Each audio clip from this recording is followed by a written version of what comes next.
ঘূৰাসুতিৰে পাৰত বহি মোৰ জংকি পানৈৰ কথা শুনিবৰ মন যায়। থাকিবানে সঁচাকৈ মোৰ কণে গৈ, মই আহিমে বুলি তুমি বাটে চাই।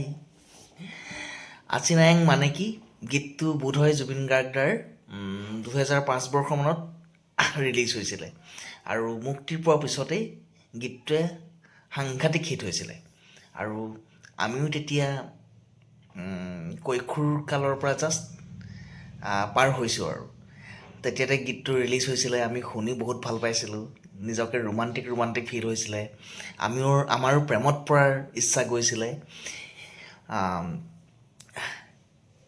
আচিনায়ং মানে কি গীতটো শুনি শুনি নতুন কিছুমান কল্পনাত বিভোৰ হৈ গৈছিলোঁ। ঠিক তেনেকৈ চাগে আমি মুখে মুখে শুনি অহা এই জংকি পানৈৰ কথা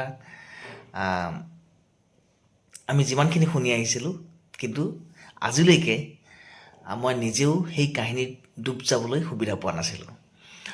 মুখে মুখে শুনি আছোঁ কিছুমান কাহিনী, আপোনালোকে চাগে শুনিছে, জংকি পানৈৰ কাহিনী শুনিছে, মুখে মুখে বাগৰি অহা কাহিনীবিলাক।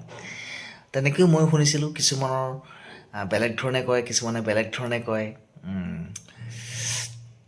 এইবাৰ একেবাৰে একদম প্ৰকৃত জংকি পানৈৰ কাহিনীত ডুব গ'লোঁ মানে শেহতীয়াকৈ মই মিৰি জীয়ৰীখন পঢ়িলোঁ।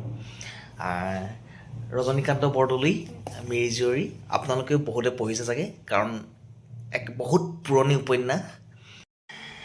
প্ৰথম অসমীয়া উপন্যাসৰ ধাৰাটো আৰম্ভ কৰিছিলে পদ্মনাথ গোহাঁই বৰুৱাই 1890 চনৰ ভানুমতীৰ দ্বাৰা, আৰু সেই সময়েৰ প্ৰায় 3-4 বছৰৰ পিছত অৰ্থাৎ 1894 চনত প্ৰকাশ পাইছিলে মিৰি জীয়ৰী, আৰু মিৰি জীয়ৰী লিখিছিলে উপন্যাস সম্ৰাট ৰজনীকান্ত বৰদলৈদেৱে।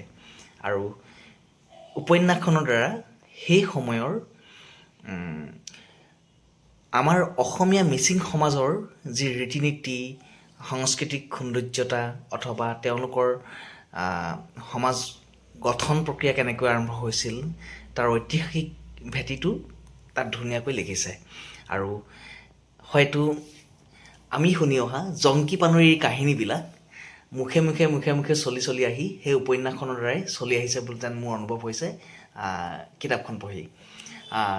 বহুতে হয়তো জংকি পানৈৰ কাহিনী শুনিছে, আৰু আমিও তেনেকৈ শুনিছিলোঁ সৰুতে, কিন্তু আচল কাহিনীটোত ডুব যোৱাৰ সুবিধা হোৱা নাছিলে। আৰু সেইবাবে মই অকণমান দিনৰ আগতে কিনি আনিলোঁ মিৰি জীয়ৰী নামৰ উপন্যাসখন। আৰু মিৰি জীয়ৰী নামৰ উপন্যাসখনত ডুব গৈ ভাল লাগিলে, যিহেতু প্ৰথম সময়ৰ ভানুমতীৰ পিছতে কিছু বছৰৰ পিছতে উপন্যাস, সেয়া আমাৰ প্ৰথম চাম উপন্যাস অসমীয়া সাহিত্যৰ মিৰি জীয়ৰীখনে সেইটো সময়ত সাংঘাতিক জনপ্ৰিয়তা লাভ কৰিছিল চাগে। আৰু জনপ্ৰিয়তা লাভ কৰাৰ ফলস্বৰূপেই মিৰি জীয়ৰীৰ কাহিনীভাগ আজিও বৰ্তমান সমাজত মুখে মুখে চলি আছে।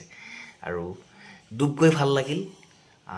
আমাৰ জ্যেষ্ঠসকলে ইতিমধ্যে পঢ়িছে চাগে, আমিও আমাৰ হিচাপে পঢ়িছোঁ, আমাতকৈ বহু কনিষ্ঠ ল'ৰা ছোৱালীও পঢ়িছে, কিন্তু এইখন কিতাপ পঢ়িবলৈ এতিয়াও বহুত মানুহৰ বাকী আছে।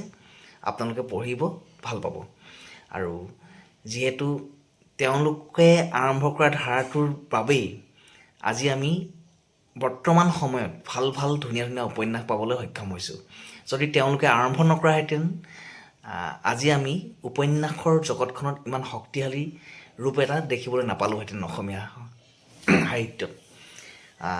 আজি আমি পঢ়ি আছোঁ অনুৰাধা শৰ্মা পূজাৰী বাইদেউৰ, অথবা ৰীতা চৌধুৰী বাইদেউৰ, অথবা বৰ্তমানৰ নন্দন কৌশিক বৰুৱালৈকে যিবিলাক উপন্যাস নিৰিবিলি, ৰাধা আদি পঢ়ি আছোঁ, তেওঁলোকৰ যি উপন্যাসৰ ধাৰা, সেই ধাৰাটোৰ বীজটো শক্তিশালী কৰি তুলিছিলে ৰজনীকান্ত বৰদলৈদেৱৰ মিৰি জীয়ৰী অথবা ভানুমতীৰ দ্বাৰা। এতেকে আৰু অনাগত দিনত আৰু শক্তিশালী ভাল উপন্যাস পাম আমি, আৰু আপোনালোকে মিৰি জীয়ৰীখনৰ দ্বাৰা বহুখিনি কথা জানিব পাৰিব আৰু অনুভৱ কৰিব পাৰিব যে উপন্যাসৰ জগতখন কেনেকৈ ইমান শক্তিশালী হ'ল অসমীয়াত। ধন্যবাদ, আজিলৈ ৰাখিছোঁ।